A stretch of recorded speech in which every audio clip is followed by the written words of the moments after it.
जय भवानी। जय मेलडी माँ सभी को। आज का जो टॉपिक है अपना, वो टॉपिक इस विषय में है कि देखो, साधना की बातें सब लोग करते हैं। यूट्यूब पे साधना लगभग लगभग हर एक यूट्यूबर जो तंत्र मंत्र से रिलेटेड है, जो स्पिरिचुअल बातें करता है उससे रिलेटेड है, वो सब साधनाओं के विषय में बताते हैं। सारी चीजें हैं। ठीक है। इस वीडियो को शुरू से अंत तक आप पूरी देखना। आपको एक एक चीज इसमें समझ में आएगी कि मैं क्या बोलना चाह रहा हूं और मैं क्या समझाना चाह रहा हूं आप लोग को। साधना की बातें सुनना हमको भी अच्छा लगता है कि कोई अगर ज्ञान देता है, देखो ज्ञान है कहीं से भी लो, हमको भी अच्छा लगता है। ठीक है। लेकिन बात यहां है कि वो कितने परसेंट सटीक है, कितने परसेंट सही है, और कितनी बात ओरिजिनल है। जब तक बात ओरिजिनल नहीं है तो आप कुछ भी करो, देखो फायदा नहीं मिलता है। और एक चीज में मतलब यूं देख लो कि मेरे पुराने जो सब्सक्राइबर्स हैं, जिन्होंने मेरा पुराना यूट्यूब चैनल देखा है, सब्सक्राइब कर रखा था, उनके लिए ये आज से गुड न्यूज है कि अब फिर से मेरा चैनल जानकारी के विषय में जाना जाएगा। मेरे चैनल पे आपने एक्सपीरियंस बहुत देख ली है, स्कैनिंग बहुत देख ली, अब जानकारी देना फिर से शुरू है। अब बढ़ते हैं मेन मुद्दे की तरफ। देखो, हम साधना करते हैं, मैं भी साधक हूँ। आए दिन कुछ न कुछ साधना करता रहता हूँ। हालांकि मैं नई साधना कुछ नहीं करता। जो मुझे मेरे गुरु द्वारा प्राप्त हुई है, मैं वही चीजें रिपीट करता हूँ। ठीक है। और जो मेरे शिष्य हैं, शिष्यों को भी मैं यही कहता हूँ कि जो मैंने आप लोगों को दिया आप उसको रिपीट करो। सबसे बड़ा क्वेश्चन मार्क ये है कि साधना करते हुए भी आदमी परेशान क्यों है। साधना अगर आदमी सही वे में कर रहा है तो उसके तो परेशानी दूर होनी चाहिए ना। जैसे आप लाइव में देखते हो, लोग कहते हैं कि हमने ये साधना करी, हमने वो साधना करी, फिर भी हम दुखी हैं। मेरे शिविर में लोग आते हैं, कहते हैं मैंने ये साधना कर रखी है, वो साधना कर रखी है, फिर भी हम दुखी हैं। तो ये चीज क्यों हो रही है? मेन मुद्दे की बात है, ये चीज हो क्यों रही है। देखो, इसके दो ही कारण होते हैं। या तो साधना आपके पास अधूरी है, या विधि आपके पास अधूरी है, या मंत्र आपका अधूरा है। अब अगर मंत्र की बात हुई है तो इसमें एक सबसे बड़ा जो क्वेश्चन मार्क है, सबसे बड़ा जो भ्रम है, सबसे बड़ा जो वहम है, मैं उसको दूर करूं। साबर मंत्रों के अंदर कहीं से कहीं तक हवन का विधान नहीं है। अपनी मर्जी से अगर उस देवी से रिलेटेड जो आपने साधना करी है, आप हवन करें या करवाएं, वो बात अलग है। बाकी साबर मंत्रों में कहीं से कहीं तक हवन का कोई विधान नहीं। दूसरी चीज, जो वैदिक मंत्र होते हैं जैसे सात्विक साधना है, उसके अंदर सारी चीजें आती है, आचमन, हवन, मंत्र, कीलित करना वगैरह सब कुछ। लेकिन साबर मंत्रों में कहीं से कहीं तक ये चीज नहीं होती है, क्योंकि साबर मंत्र जो है स्वयं सिद्ध है। लेकिन साबर मंत्र अगर स्वयं सिद्ध है तो ओरिजिनल साबर मंत्र है क्या? बहुत सारे साबर मंत्रों में नपुंसक लिंग भी लगता है, बहुत सारे साबर मंत्रों में स्त्रीलिंग भी लगता है। ठीक है। बहुत सारे साबर मंत्रों में पुल्लिंग भी लगता है, और बहुत सारे साबर मंत्र ऐसे हैं जिनमें संपुट भी लगता है। ये सारी चीजें आपको हर मंत्र में मिल जाएगी। ओम लग गया तो वो मंत्र नपुंसक हो गया। खैर, इस विषय में मेरी वीडियो आएगी प्रॉपर कि कौन कौन सा मंत्र नपुंसक लिंग है, कौन कौन सा मंत्र स्त्रीलिंग है, कौन कौन सा मंत्र पुल्लिंग है। ठीक है, किन किन मंत्रों के अंदर संपुट लगता है। साबर मंत्र जो है ज्यादातर आन के ऊपर चलते हैं। आन यानी आप देखो, किसी बहुत सारे मंत्रों में नीचे लूणी चमारी की आन होती है, कामाख्या देवी की आन होती है, गुरु गोरखनाथ जी की आन होती है। ठीक है। पीर और सैयदों की आन होती है, माताओं की आन होती है। ठीक है। कोई अगर मंत्र आप प्रॉपर कर रहे हो किसी देव के विषय में, तो उसकी माँ से रिलेटेड, उसकी माता से रिलेटेड आन होगी। तो ऐसी बहुत सारी चीजें हैं। लेकिन ये सारी चीजें करने में शक्ति तो आपके पास में आती है, फिर भी आप परेशान क्यों हो रहे हो, और उस परेशानी से हम कैसे बच सकते हैं, ये बहुत सारी चीजें हैं जो मैं इस वीडियो के अंदर आज डिस्क्लोज करने की कोशिश करूंगा कि आप लोगों का कम से कम समय लेके मैं इस वीडियो में डिस्क्लोज करने की कोशिश करूं। हालांकि वीडियो थोड़ी सी बड़ी बनेगी, लेकिन आप सुनोगे तभी आपको समझ में आएगा। आपने संकल्प लिया। मैं पहली कमी बताता हूं, कोई भी साधना करने के लिए संकल्प लेना बहुत जरूरी है। आपने संकल्प लिया, तो संकल्प के अंदर क्या होता है कि सारी चीजें संकल्प के अंदर ही बाध्य होती है कि किसको किस तरीके से क्या करना है। आपने सवारी की कामना करी, तो इस वो भी संकल्प के अंदर है। आपने स्कैनिंग पावर हुआ या किसी का देखने की कामना करी, वो भी संकल्प के अंदर है। आपने कोई पूजा तय करी, वो भी संकल्प के अंदर है। कितने समय में पूजा करी, वो भी संकल्प के अंदर है। और चलाने का जो तरीका है, वो भी संकल्प के अंदर है। लेकिन जितना मैंने देखा है, मैं शिविर में साधना करवाता हूँ, सब कुछ करवाता हूँ, संकल्प लेना लगभग लोगों को पता है, संकल्प किस प्रकार लिया जाता है, लेकिन वचनबद्ध करना किसी को पता नहीं कि वचनबद्ध कैसे किया जाता है। हालांकि वचनबद्ध करने की विधि मैं यूट्यूब पे नहीं दूंगा, ये गुरु शिष्य परंपरा वाली चीज है, तो परंपरा से चले वो ज्यादा अच्छा है। क्योंकि आपने संकल्प तो ले लिया, संकल्प लेने के बाद में खुद को भी वचनबद्ध किया जाता है, और जिस शक्ति की आप साधना कर रहे हो उसको भी वचनबद्ध किया जाता है, तब जाके साधना फलीभूत होती है। अब साधना तो फलीभूत हो रही है, ये तो वचनबद्ध वाली बात है। जितना मुझे पता है कि मैंने फर्स्ट टाइम यूट्यूब पे ये चीज बताई है वचनबद्ध करने वाली। आज से पहले मैंने भी बहुत सारे वीडियो ऑब्जर्व किए हैं, बहुत सारे लोगों के मुंह से सुना है, वचनबद्ध करने की बात किसी ने नहीं बताई है। अब आप साधना कर रहे हो, आपने 40 दिन का संकल्प उठाया, साधना कर रहे हो, तो साधना करते करते आपको परेशानी क्रिएट होना चालू हो जाती है। कारण या तो वो मंत्र अधूरा है, या विधि अधूरी है, या संकल्प में आप में कमी है। ये तीन चीज होती है। और चौथा सबसे बड़ा कारण होता है अपने पितृ देवता और अपने कुल देवता। आप किसी भी साधना को कर रहे हो,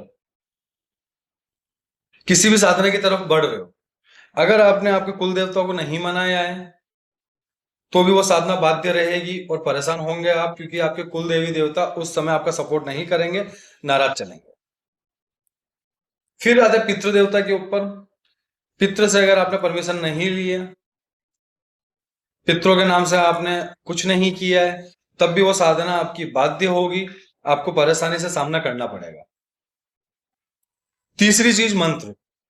ये दो चीज आपने कर ली, पितरों का सब कुछ कर लिया, कुल देवी देवता का सब कुछ कर लिया, फिर मंत्र। मंत्र के अंदर क्या होता है कि जैसे साबर मंत्र है, साबर मंत्र कोई 2 लाइन के होते हैं, कोई 10 लाइन के होते हैं, कोई एक पूरा पेज का होता है, कोई 5-7 लाइन के होते हैं। तो साबर मंत्र के अंदर क्या होता है कि सबसे पहले मंत्र का रटन। कि साबर मंत्र एक ऐसी चीज है जो आदमी को इतने हद तक परेशान कर सकती है, अगर उसमें हल्की सी गलती हो, हल्की सी कमी रह जाए। तो साबर मंत्रों को याद करने से पहले, साबर मंत्रों की साधना करने से पहले आपको उस मंत्रों को याद करना है, उसका रटन करना है। जैसे सपोज डेट की आप आज साधना करने के लिए बैठ रहे हो, आपके पास सुबह उठने से लेके जो साधना का समय है, साबर मंत्र बेसिकली रात में ही होते हैं, उस साधना को करने से पहले पूरा दिन होता है आपके पास। पूरे दिन के अंदर सबसे पहले आप उस मंत्र को याद कर ले, जितना आपसे याद हो रहा है उतना उस मंत्र को याद कर ले। फिर जब आप साधना करने के लिए बैठते हो, ठीक है, सारी संकल्प विधि हो जाए, संकल्प विधि होने के बाद आपके पितरों की विधि हो जाए, मतलब सबसे पहले पितरों की विधि होती है, फिर कुल देवी देवता की विधि होती है, फिर संकल्प की विधि होती है, संकल्प लेने के बाद वचनबद्ध विधि होती है, वचनबद्ध विधि होने के बाद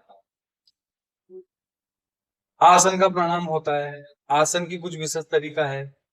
उसके बाद में 10 दिशाओं में नमन होता है, यानी 10 दिशाओं में नमन करने का मतलब है 10 दिशाओं में जो दिक्पाल बैठे हुए हैं उन 10 दिक्पालों को नमन करना, वो विधि होती है। फिर वो विधि होने के बाद आसन पे बैठने का एक तरीका होता है।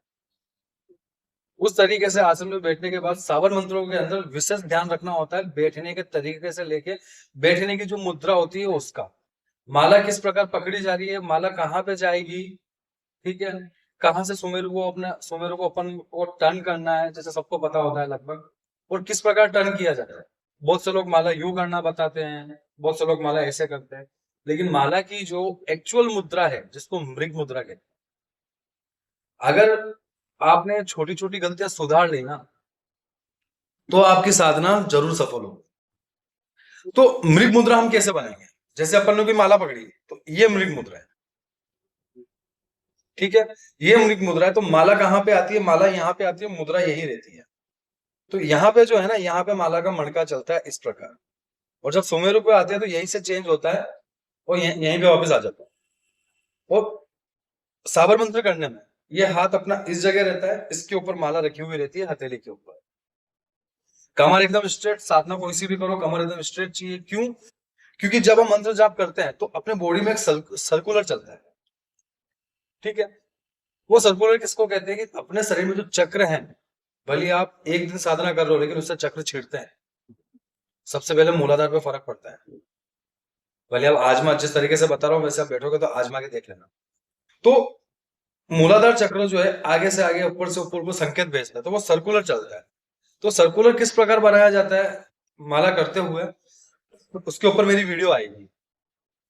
इतना ही बड़ा टॉपिक होगा, उसके ऊपर मेरी वीडियो आएगी, उसमें मैं आप लोगों को अच्छे से समझाऊंगा कि वो सर्कुलर कैसे बनता है। इस वीडियो में मैं सिर्फ बेसिक बेसिक जानकारी आप लोगों को देने की कोशिश कर रहा हूं। बेसिक जानकारी अगर आप लोगों के पास में होगी तो यकीन मानो आपकी साधना ना तो फेल होगी, ना असफल होगी, ना आपको कोई परेशानी आएगी। अब चलते हैं साधना करते हुए परेशानी क्यों होती है उसकी तरफ। सारी चीजें आपने कर ली, संकल्प आपने ले लिया, सब कुछ आपने ले लिया। साबर मंत्रों में बहुत सारे मंत्र ऐसे होते हैं जिनके अंदर रक्षा घेरा लगाया जाता है। अब रक्षा घेरा जो लगता है, लेकिन उस रक्षा घेरे को एक तरफ से कच्चा रखा जाता है। रक्षा घेरा कच्चा रखने का और रक्षा घेरा लगाने का पूरा एक मंत्र होता है। आपने मंत्र बोल के रक्षा घेरा तो लगा दिया, रक्षा घेरा चाकू से लगता है और चाकू को फोल्ड करके अपने पास में रखा जाता है, ना कि खोल के। रक्षा घेरा तो आपने लगा लिया, लेकिन एक तरफ से कच्चा रखा जाता है। कच्चा रखने का कारण ये होता है कि जिस समय आप शक्ति को बाध्य करते हो, जिस समय आप अपने आप से वचन लेते हो, तो उस समय कुछ शब्द होते हैं, वो शब्द बोलने के होते हैं ताकि जिस शक्ति को आप बोलाना चाह रहे हो ना, वो उसी को पता रहे कि ये रक्षा घेरा इस जगह से कच्चा है, वहां से वो शक्ति आपके पास में है। ये विधि मालूम नहीं होती है और आप लोग साधना करने बैठते हो। साधना करने बैठते हो तो क्या होता है कि सबसे पहले जब साधना आप करते हो तो जिस शक्ति को आप साध रहे हो, जिस शक्ति आप साधना कर रहे हो, भले आपने 3 दिन का संकल्प लिया हो, 7 दिन का, 10 दिन का या 40 दिन का, सवा महीने का नॉर्मल संकल्प होता है। जिस शक्ति को आप साध रहे हो, ठीक है ना, तो उस शक्ति के आने से पहले सबसे पहले जो आसपास की नेगेटिव एनर्जी है, वहां तक आपकी जो मंत्र होता है, मंत्र की जो पावर होती है, मंत्र की जो वाइब्स होती है, वो वहां तक जाती है। वो एनर्जी सबसे पहले पता चलता है कि हाँ भाई यहाँ पे कोई साधना कर रहा है, तो मैं उस शक्ति के नाम से उसके पास चला जाऊं या चली जाऊं। जब वो आपके पास आती है तो वो आपको परेशान करने लग जाती है। तो इस परेशानी से हम कैसे छुटकारा पाएंगे उसकी विधि भी मैं इसमें बताऊंगा, ठीक है। तो आपने साधना चालू करी, वो परेशानी आई, फिर आपको वो परेशान करने लगती है। क्यों? क्योंकि आपने घेरे में, वचन में, संकल्प में कमी कर दी।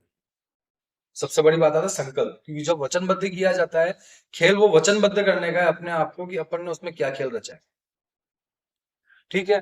फिर किसी के घर में कलेश, किसी के घर में कर्जा, किसी के घर में लड़ाई झगड़ा, किसी के घर में मेडिकल इश्यूज, ये सारी चीजें चालू हो जाती है। जब तक आप साधना कर रहे हो तब तक वो आपको परेशानी रहती है, उसके बाद धीरे धीरे धीरे धीरे धीरे धीरे परेशानी बढ़ जाती है, ठीक है। फिर आप पूछवाते हो, दिखवाते हो, पता चलता है कि हाँ भाई साधना से हमारे अंदर कमी आई है, साधना से रिलेटेड परेशानी हुई है। जैसे कि मेरा एक एक्सपीरियंस है, आप देखना, अशोक नाम का बंदा है, बिहार से, ठीक है। तो उनका एक्सपीरियंस है मेरे चैनल पे, उन्होंने मसाणी की साधना की थी और उनका पूरा परिवार परेशान हो गया, उनको ठीक किया, ठीक है, आज वो ठीक है, वो लाइफ में भी जुड़ता है। ऐसे बहुत सारे एक्सपीरियंस मेरे चैनल पे मिलेंगे आपको। जैसे एक रोनी भैया है, अभी कुछ जस्ट 4-5 दिन पहले एक वीडियो अपलोड हुई थी मेरे चैनल पे, उन्होंने बगला मुखी की साधना की थी, जबकि मैंने उनको मना किया था कि ये मंत्र मत करना। तो वही है ना, फर्स्ट टाइम मिले तो वो होता है कि भाई क्यों मना किया ये वो। तो उन्होंने वो साधना करी, साधना करने के बाद उनके घर के अंदर कलश अ- अता के बढ़ गया कि उसको कंट्रोल करना बहुत मुश्किल था। तो ये चीजें कहने का मतलब यही है कि ऐसी चीजें मत करो, ठीक है। अब साधना के अंदर हमसे गलती हो गई है, उस चीज को अपन कैसे ठीक करेंगे, ठीक है। सबसे पहला काम आता है वचन का, कि वचनबद्ध हो तो आपकी चीजें सही जाएगी, आप परेशान नहीं होंगे। लेकिन वचनबद्ध करने की विधि मैं लाइव में नहीं बताऊंगा, ना मैं अपने किसी वीडियो में बताऊंगा वचनबद्ध करने की विधि, क्योंकि वो गुरु शिष्य परंपरा से चली हुई चीजें और गुरु शिष्य परंपरा के बीच में ही रहेगी। ठीक है, तो उसके लिए एक छोटा सा उपाय, वो उपाय आप कर सकते हो। आपने रात को साधना करी, रात को साधना करी तो सवेरे उठो, नहाओ धो, चौमुखी दिया जलाओ और बजरंग बाण के 7 बार पाठ करो। रात में साधना करिए, सुबह उठो, नहाओ धोओ, चमेली के तेल से चौमुखी दिया करो, ठीक है, धूप बत्ती जलाओ और बजरंग बाण के पाठ कर लो। ये चीज अब जब तक आपकी साधना चल रही है तब तक आप कंटिन्यू करते जाओ, तो वो नेगेटिव एनर्जी जो है, भली भूत प्रेत कुछ भी हो, ठीक है, वो आपको परेशान नहीं करेगी, आपसे दूर रहेगी। फिर जब साधना पूर्ण होगी, अब आपका मंत्र तो सिद्ध हुआ, एक्सपीरियंस हुआ, इसमें आपको एक्सपीरियंस होना चालू हो जाएगा, जो विधि बता रहा हूं मैं। ठीक है, एक्सपीरियंस हुआ, तो एक्सपीरियंस होने के बाद मंत्र सिद्ध हुआ है या नहीं हुआ है कैसे पता करेंगे? तो उसके लिए आपको क्या करना होगा कि कोई भी अगर किसी भी चीज से परेशान है, भली एक बार के लिए मान लो आपकी मेडिकल इश्यू है, लेकिन मंत्रों से उस मेडिकल इश्यू को रोका जा सकता है, खत्म नहीं किया जा सकता। डॉक्टर का काम डॉक्टर ही करेगा, हम डॉक्टर नहीं है। ठीक है, तो एक पल के लिए, कुछ घंटों के लिए उस चीज को रोका जा सकता है। तो आपको क्या करना है कि अगर आपका मंत्र सिद्ध हुआ है, एक कपड़ा लें और उस कपड़े पे एक बार उस मंत्र को बोल के 5 बार मंत्र से सामने वाले के ऊपर जड़ रहा है। बंदे में अगर हाथों का आराम मिल जाता है, 5-7 मिनट में आराम मिल जाता है, तो आपका मंत्र सिद्ध हो गया। मंत्र सिद्धि की सबसे पहली परीक्षा यही है, आपका मंत्र सिद्ध हुआ है या नहीं हुआ है। सबसे पहला प्रमाण यही है कि जाड़े से आगे वाला ठीक होना चाहिए, फिर आप मंत्र को चलाओ। ठीक है, इस वीडियो के अंदर मैंने काफी सारी चीजें बाकी छोड़ दी है। वचनबद्ध विधि, मालाओं को किस प्रकार पकड़ा जाता है वो मैंने बता दिया है, लेकिन सर्कुलर कैसे बनाना है वो तरीका।